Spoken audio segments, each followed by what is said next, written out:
বন্ধুরা, ফুটবল হলো পৃথিবীর সবচেয়ে জনপ্রিয় খেলা।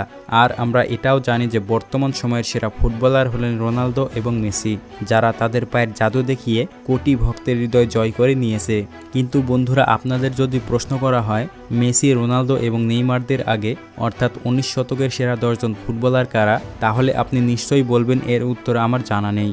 হ্যাঁ, আজকে আপনাদেরকে দেখাতে চলেছি 19 শতকের সেরা 10 জন ফুটবলার কারা এবং আসলে কি তারা মেসি, রোনালদোর থেকে অনেক ভালো ফুটবলার ছিল কি না তা জানতে ভিডিওটি দেখতে থাকুন।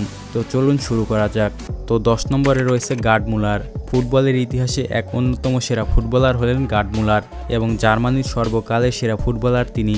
1980-এর দশকে বিশ্বের অন্যতম সেরা ফুটবলার এবং স্ট্রাইকার হিসেবে মানা হতো গার্ড মুলারকে। আর এটা সন্দেহ নেই, তিনি সেই সময়ের সেরা একজন ফরওয়ার্ড ছিলেন এবং তার উপর ভর করেই 1972-এর ইউরোকাপ এবং 1974-এর বিশ্বকাপ জয় করেছে জার্মানি। ইউরোকাপের ফাইনালে 2টি গোল করে ম্যাচ সেরা ফুটবলার হয়েছেন তিনি। 1970 এবং 74-এর বিশ্বকাপে 13 ম্যাচে মোট 14টি গোল করেছিলেন গার্ড মুলার। আর এই 14টি গোল করার রেকর্ড টানা 32 বছর ধরে কেউ এড়িয়ে যেতে পারেনি। এরপরে 2006 সালের বিশ্বকাপে এই রেকর্ডটি ভেঙে ফেলেন ব্রাজিলিয়ান ফুটবলার রোনালদো। দলের হয়ে 62টি ম্যাচ খেলে মোট 68টি গোল করেছেন গার্ড মুলার। পাশাপাশি ক্লাব এবং দেশের হয়ে 780টি ম্যাচ খেলে মোট গোল করেছেন 711টি। তবে দুঃখের বিষয় হলো তিনি বর্তমানে আর এই পৃথিবীতে নেই। এরপরে 9 নম্বরে রয়েছে মার্কো ভ্যান বাস্তেন। 19 শতকের সেরা 10 জন ফুটবলারদের মধ্যে 9 নম্বর অবস্থানে রয়েছে মার্কো ভ্যান বাস্তেন, যিনি হলেন একজন নেদারল্যান্ডসের ফুটবলার। সর্বকালের সেরা এই ফুটবলারের জন্ম হয়েছে 1964 সালে। দলের হয়ে মোট 3টি বিশ্বকাপে অংশগ্রহণ করেছিলেন তিনি। ফুটবলে তার প্রতিভা ও কলাকৌশল ফিনিশিংয়ের জন্য সর্বকালের সেরা একজন ফুটবলার মানা হয় তাকে। 1988, 89 ও 92 সাল মিলে মোট 3বার ব্যালন ডি'অর জিতেছেন তিনি। তবে দলের হয়ে বিশ্বকাপ জেতার স্বপ্ন পূরণ না হলেও একাকিত্বের পুরস্কারে তিনি অনেক এগিয়েছিলেন। 1987 সাল থেকে 1995 সাল পর্যন্ত তিনি এসি মিলান ক্লাবের হয়ে খেলেছেন এবং দলের হয়ে 58টি ম্যাচ খেলে মোট গোল করেছেন 24টি। ফুটবলকে বিদায় জানানোর পরেও কয়েক বছর তিনি ম্যানেজারের দায়িত্ব পালন করেছেন। এরপরে 8 নম্বরে রয়েছে ফ্রান্স বেকেনবাওয়ার। আসলে এদের কিছু নাম শুনলেই আমি অনেক অবাক হয়ে যাই। সঠিক বলেছেন, আপনার বুদ্ধি ভালো। যাই হোক, 19 শতকের সেরা 10 জন ফুটবলারদের তালিকায় 8 নম্বর অবস্থানে রয়েছে ফ্রান্স বেকেনবাওয়ার। আপনি হয়তোবা প্রশ্ন করতে পারেন ফুটবলের ইতিহাসে সর্বশ্রেষ্ঠ জার্মান ফুটবলার কে, আর সেটির উত্তরে প্রথমেই যার নাম চলে আসে সে হলো ফ্রান্স বেকেনবাওয়ার। 1945 সালে তিনি জন্মগ্রহণ করেছেন। জার্মান ও বিশ্ব ফুটবল অঙ্গনে প্রায় 50 বছর ধরে আলোড়ন সৃষ্টি করে গেছেন তিনি। আর একজন কৌশলী ডিফেন্ডার হিসেবে বেকেনবাওয়ারের খ্যাতি ছিল পুরো পৃথিবী জুড়ে।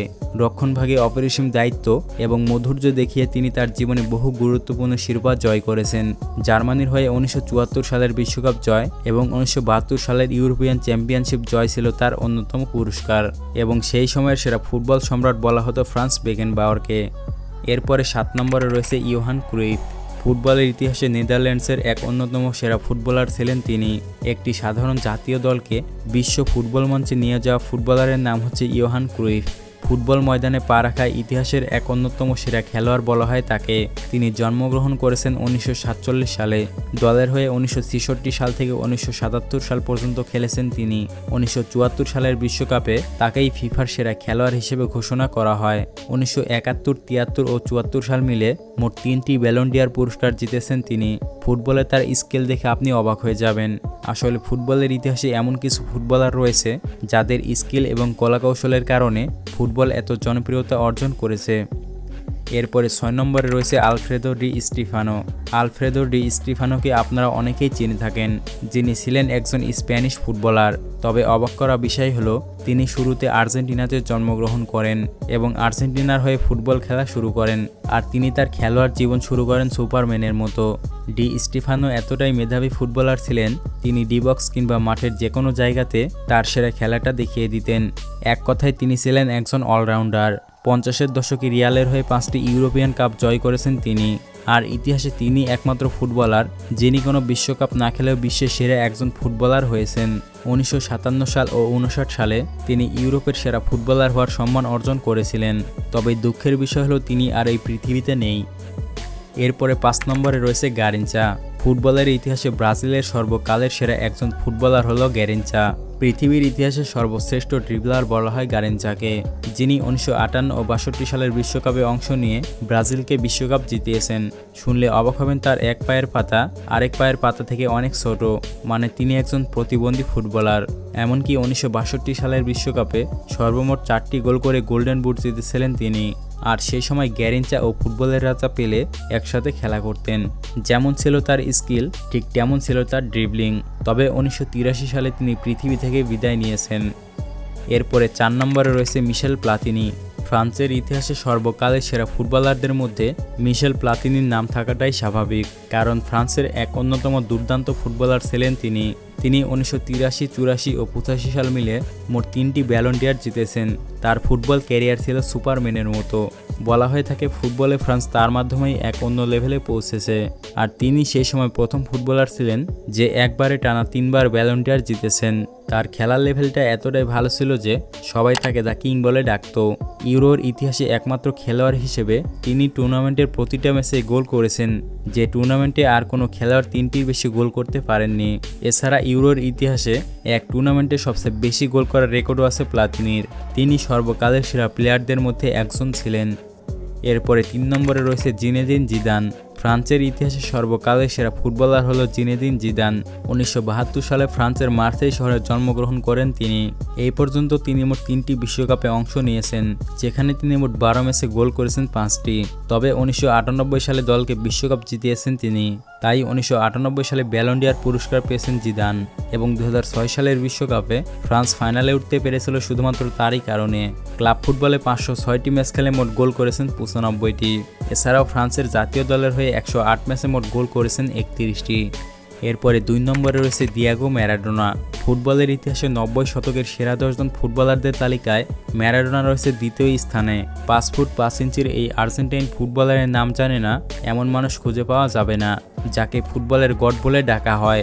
আর্জেন্টিনার ইতিহাসে সবথেকে সেরা ফুটবলার মানা হয় দিয়েগো ম্যারাডোনাকে, যিনি আর্জেন্টিনার জাতীয় দলের ফুটবলার হিসেবে পরিচিত। 1986 সালে আর্জেন্টিনা বিশ্বকাপ জিততে পেরেছিল শুধুমাত্র ম্যারাডোনার জন্য। তারই হাত ধরে আর্জেন্টিনা ফিফা ফুটবল বিশ্বকাপ জিতেছে।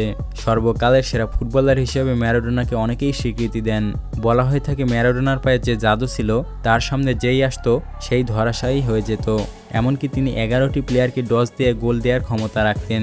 তবে দুঃখজনক বিষয় হচ্ছে ম্যারাডোনা 2020 সালে পৃথিবী থেকে বিদায় নিয়েছেন। এরপরে 1 নম্বরে রয়েছে পেলে। 90 শতকের সেরা 10 জন ফুটবলারদের মধ্যে পেলে থাকবে না 1 নম্বরে, এটা কখনো ভাবাই যায় না। ফুটবল খেলা দেখেন অথচ পেলের নাম শোনেননি এমন মানুষ খুঁজে পাওয়া যাবে না।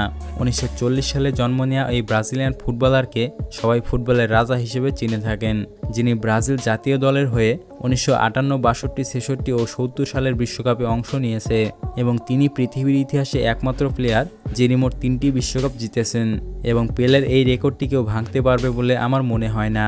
ব্রাজিল জাতীয় দলের হয়ে বিশ্বকাপে মোট 12টি গোল করেছেন পেলে। তাছাড়া পেলেই একমাত্র ফুটবলার যিনি মাত্র 16 বছর বয়সে বিশ্বকাপ খেলতে চান্স পেয়েছিল। পেলে তার ক্যারিয়ারে মোট গোল করেছেন 1288টি। তো আপনাকে যদি প্রশ্ন করা হয় সর্বকালের সেরা ফুটবলার কে, দেখি আপনাদের মধ্যে কার কি মতামত তা কমেন্ট করে জানাবেন।